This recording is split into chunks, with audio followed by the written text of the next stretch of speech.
doing, everybody? We are at the rest area here in Van Horn. We are not going to stay here. We're going to move on, mosey on another half hour down the road. Nice little rest area, nice and clean, and just not a bad little spot. Just don't feel like sitting here for the night. I don't know why. Just it's relatively quiet, but is that a saddle? That's a saddle. That's an old saddle sitting there. Yep. The things that we see. Looks like a ranch of sorts. Got the chute right there for loading cattle. I've done that before. And this is a fish state or a boat. They check your boats right there. That Montana has a thing. Montana has a thing where any waterway, whether it's a canoe, kayak, pontoon, doesn't matter what kind of watercraft you have to go through one of those stations.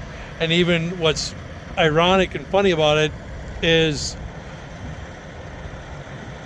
even if you're hauling brand new boats that are shrink wrapped from the factory to wherever it's going, you still have to pull in. You have to pull in, or you will get pulled over. That'll be a fat ticket. All right, everybody. I got some news. I'll get back with you a little bit later when we get to Circle, Montana. I was given some pretty bad news, and it's got me it's kind of a surreal moment. So I'll get back to you when we get to Circle. Hello, everybody. I am back.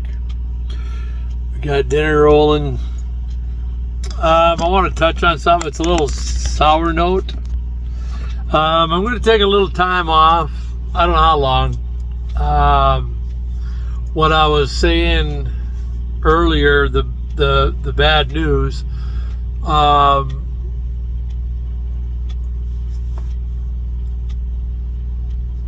Lost a close friend and coworker.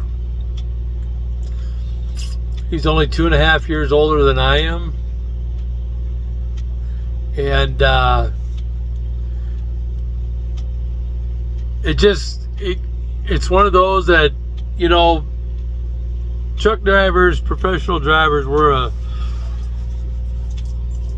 a unique breed, and it's kind of like, I'm not comparing to, but it's like the band of brothers in the military. Unless you go through the trenches,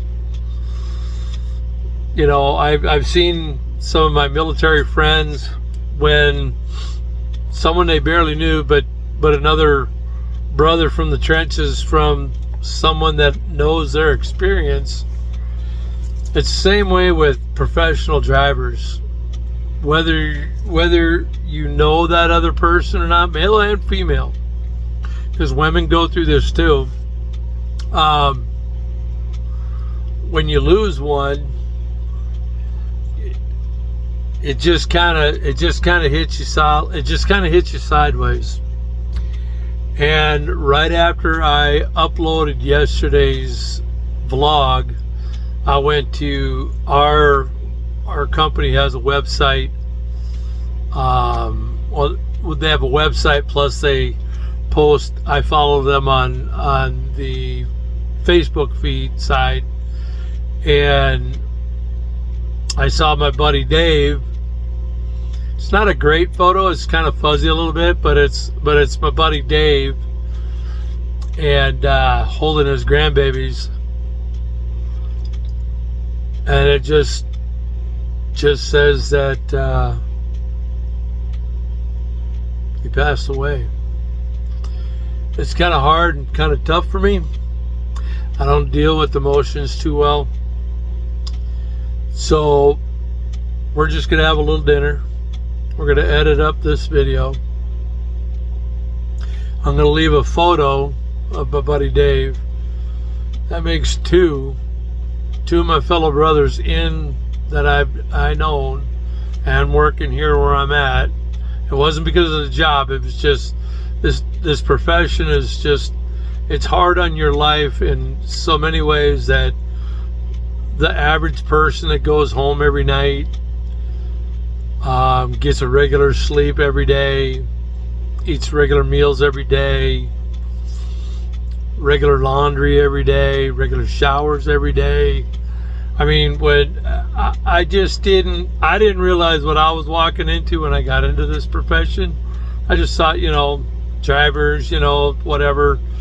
But this profession can really take a toll on you in areas of your ability that you didn't even know would be a strain or a stretch, or not a stretch, but a strain and a drain on you emotionally, physically, mentally. And if it wasn't for I'll just say it, my faith in God, I don't think I could do this. I mean, I could, but it would be a lot harder. Now, I'm not saying that that's what happened to my buddy Dave. Maybe I'll put it in another video. I've talked about some of these rabbit holes I go down. He passed away from cancer. He wasn't a smoker. I don't know if he drank. I don't think he did. If he did, not much. And it was usually on the weekends because we worked too much to really do any of that. So,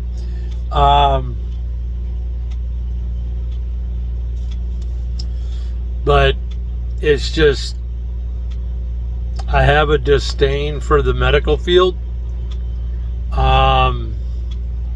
He hadn't been feeling right for a while, so he was seeing a doctor and, running all these tests and doing all these things, and nobody could find the cancer. He had cancer throughout his entire body. I don't know how, if you run a blood sample, because just about every dang time you go to the doctors, they want to run let's run a test, they're always taking blood out of you. And I have an angst for that nobody could find it. And then by the time they did, they basically said there's absolutely nothing we can do for you. It was that far gone. So he goes, fine, let me the hell out of here and let me go home. And he passed away a few days later. After that,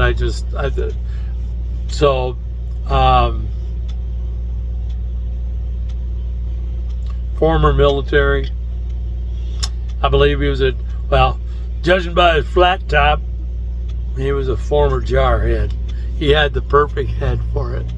I miss that man. I was blessed to get to know him.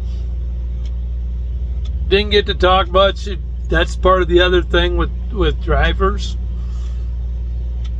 We would see each other at the yard in passing. I'm coming in, dropping a trailer. He's coming in, dropping a trailer. Or I'm heading out, or he's heading. We would pass at the fuel island there at the shop, and we'd have small talk. And we moved into our trucks. They parked us in the barn, what they call the barn, big outbuilding, and they had him next to me, and we were both moving into our trucks the same day, having a good laugh. And I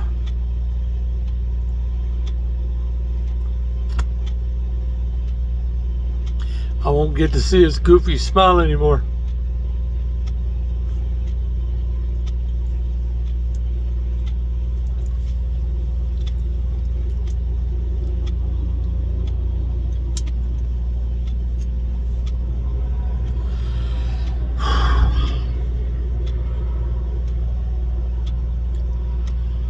Let's roll it up. I'm gonna have some dinner.